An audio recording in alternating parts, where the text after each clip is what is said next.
থেকে গ্রেপ্তার প্রাক্তন পুরসভার চেয়ারপারসন কমল সরকার। দক্ষিণ দিনাজপুর জেলার বুনিয়াদপুর এলাকায় তোলাবাজির অভিযোগকে কেন্দ্র করে চাঞ্চল্য ছড়িয়েছে।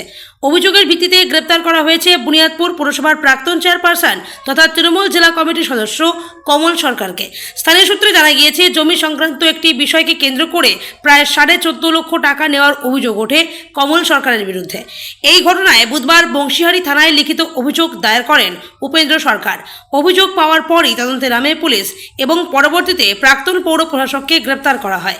বৃহস্পতিবার ধৃতকে গঙ্গারামপুর মহকুমা আদালতে তোলা হয়। তদন্তের স্বার্থে পুলিশ আদালতের কাছে 10 দিনের পুলিশি রিমান্ডের আবেদন জানায়। তবে শুনানি শেষে আদালত 3 দিনের পুলিশ রিমান্ড মঞ্জুর করে। ঘটনাকে কেন্দ্র করে রাজনৈতিক মহলে শুরু হয়েছে ব্যাপক চর্চা। পুলিশ সূত্রে খবর, ধৃতকে জিজ্ঞাসাবাদ করে ঘটনার সঙ্গে জড়িত আরও তথ্য জানার চেষ্টা করা হবে। গোটা ঘটনা তদন্ত শুরু করেছে বংশীহারি থানার পুলিশ। আমার সরাইহাট এফসাই মিলের সামনে আমার নিজস্ব একটা প্রপার্টি ছিল। সেই প্রপার্টিটা আমি বিক্রি করি।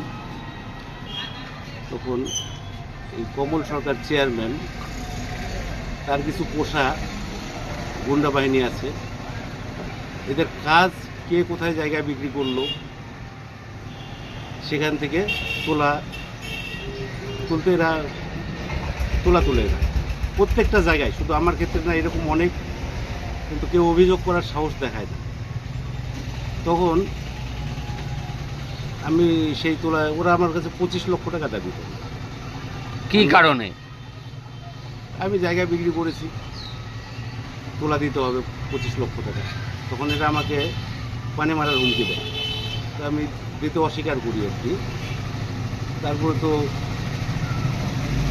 বাধ্য হয়ে এমন একটা পরিবেশ তৈরি করে ফেলে, আমার ছেলেকে তুলে নিয়ে যাবে, আমাকে মেরে ফেলবে।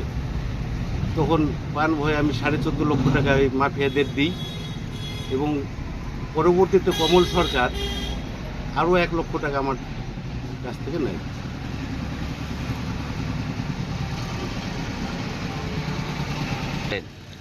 আমি গতকাল অভিযোগ করেছি।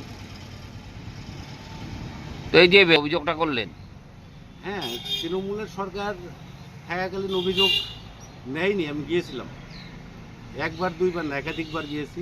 হ্যাঁ, অভিযোগ নেয়নি। আজকে সরকার চেঞ্জ হয়েছে, যার জন্য অভিযোগ করলাম। তো প্রশাসন যথেষ্ট সক্রিয় বোঝা যাচ্ছে। দেখা যাক কী হয় সামনে। কি চাইছেন আপনি? আমি চাচ্ছি কমল সরকারের দৃষ্টান্তমূলক শাস্তি হোক। আপনার নাম? উপেন্দ্রনাথ সরকার।